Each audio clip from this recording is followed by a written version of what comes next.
नाजरीन, मैं बात करूंगी हमारे हमसाये मुल्क भारत के हवाले से। उनकी खुफिया एजेंसी जिसकी करतूतें किसी से ढकी छुपी नहीं है। तो जयशंकर ने अपने यहाँ की जो लोकसभा की असेंबली होती है वहां पे कहा कि जी पाकिस्तान जो है पर जो फनाटिक किस्म के लोग हैं उन्होंने इस तरफ भी इशारा किया। और मेरे ख्याल है कई लोग हम में से ऐसे हैं जो इस बात पे एग्री करते हैं कि उनका ये स्टेटमेंट जो है वो किसी हद तक हमें ठीक लगता है। जयशंकर साहब की जो बात है वो आपको गलत नहीं लगेगी।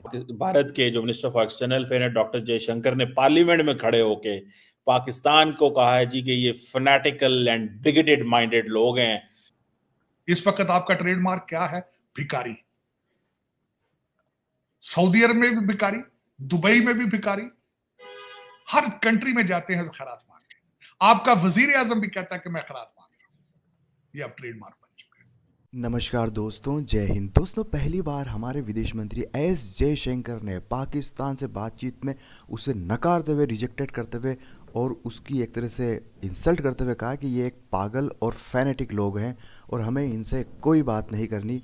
पाकिस्तान से हमारी तुलना ही बेकार है, पाकिस्तान से अब हमारा कोई लेना देना नहीं है। और कमाल की बात तो ये है कि पूरी जो पाकिस्तान मीडिया है उसमें जो समझदार लोग हैं वो ओपनली बोल रहे हैं कि यार इन्होंने सही कहा है। यहाँ तक कि जो वहाँ का यूथ है वो भी अब मानने लग गया है कि जो एस जयशंकर बोल रहे हैं वो बिल्कुल सही बोल रहे हैं। साजिद तरार साहब तो बोल रहे हैं कि एस जयशंकर का एक एक बात बिल्कुल सच है। हम ख़त्म लोग हैं, हमारा कोई फ्यूचर नहीं है। हमारा फ्यूचर केवल एक ही चीज़ में है कि हम भारत की सारी बात मानते हुए उसके हिसाब से चलें। दोस्तों, वीडियो देखते हैं फिर बात करते हैं।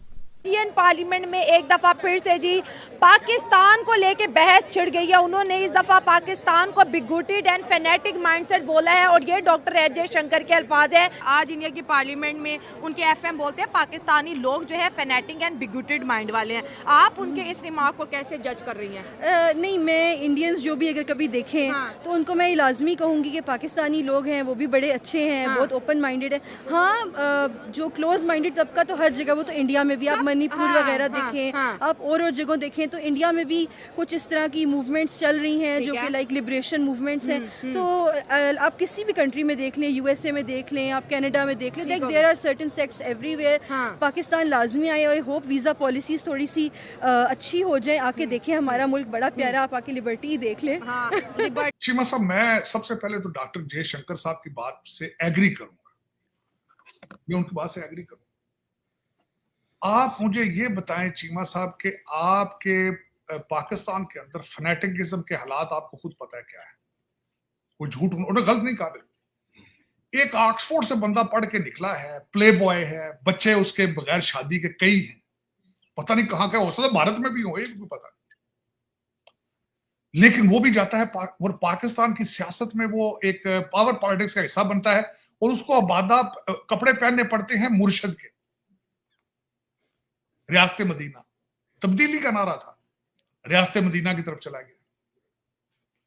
कहता है मुझे सजा दी गई है कि मैं बगैर जूतों के मदीने क्यों गया था। और आज उसका फंदा पाकिस्तान के गले में पड़ चुका है। तो डॉक्टर जयशंकर साहब गलत कह रहे हैं कि एक प्ले बॉय जो है जिसकी जाती जिंदगी कमरे के अंदर कुछ और है, लेकिन बाहर उसके हाथ में तस्बीह है, बाहर वो अय्या का नाब्दु वय्या का नस्ताइन कर रहा है और कौम उसके पीछे है।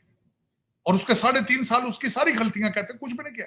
उस्मान बुजदार हर चीज भूल गए, वो हर चीज भूल गए।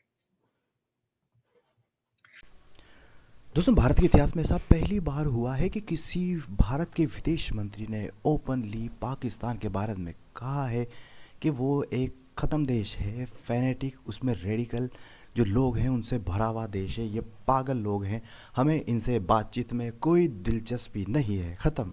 वो ना हमारे बराबर है, ना हम उसे महत्व देते हैं। अगर वो कोई गलत कार्रवाई करता तो इस बार हम उसके अंदर भी जाके ठोकने की क्षमता रखते हैं।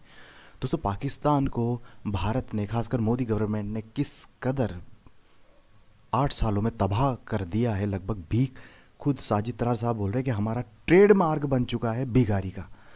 सऊदी अरब में भिखारी, यूएसए में, यूएई में भिखारी। पूरी दुनिया में पाकिस्तान दुनिया का एकमात्र कंट्री है जो $1 बिलियन के लिए भी आईएमएफ में भीख मांगता है। और ये सिर्फ और सिर्फ भारत की वजह से हुआ है। पहले पाकिस्तान आए दिन जो करता था, भारत का रिएक्शन होता था, हम ये कर देंगे वो कर देंगे, लेकिन भारत ट्रेड बंद नहीं करता था। पाकिस्तान सिर्फ और सिर्फ भारत के ट्रेड की वजह से ही सरवाइव कर रहा था। आज सोचते हुए भी बड़ा आश्चर्य होता है कि वो हमारे लोगों को मारते रहते थे 2007 में, 8 में इतना मुंबई, और फिर 2008 में इतना खौफनाक हमला हुआ हमारे देश के ऊपर, और फिर भी हम उनके हीरो को ला ला के यहाँ गाना गवाते थे। वो गाना हमें, क्योंकि हमारे दिमाग में ये डाल रखा था कि कलाकार तो इन सब राजनीति से ऊपर है। बताओ, वो तो भला हो तारक फतेह साहब का, जिसने पहली बार बोला कि बंद करो, बिल्कुल बंद करो, हटाओ, बंद करो पूरा। बुरा लगेगा लेकिन पूरा बंद हुआ, एक एक चीज़ का बायकाट हुआ, तो पाकिस्तान आज घुटनों पर आ गया। पाकिस्तानी मीडिया, पाकिस्तानी यूथ लगातार भारत की तारीफ़ करके और वहाँ पर अब तो वहाँ पर यूट्यूब के वीडियोस चलाते हैं, जो इसमें कोई बुराई भी नहीं है। इसकी वजह से कम वहाँ के यूथ का माइंड तो अच्छा हो रहा है। तो भारत ने बिना गोली चलाए, बिना कुछ करे ही पाकिस्तान को घुटनों पर ला दिया। पाकिस्तान अभी भी इस आड़ में है कि कोई हमें भारत के खिलाफ इस्तेमाल कर ले, लेकिन अमेरिका अब करेगा नहीं, और चाइना धंधे वाला देश है। चाइना ने एक दाव लगा कर देख लिया सीपेक का, लेकिन आधे से ज़्यादा पैसा चाइना का भी डूब गया।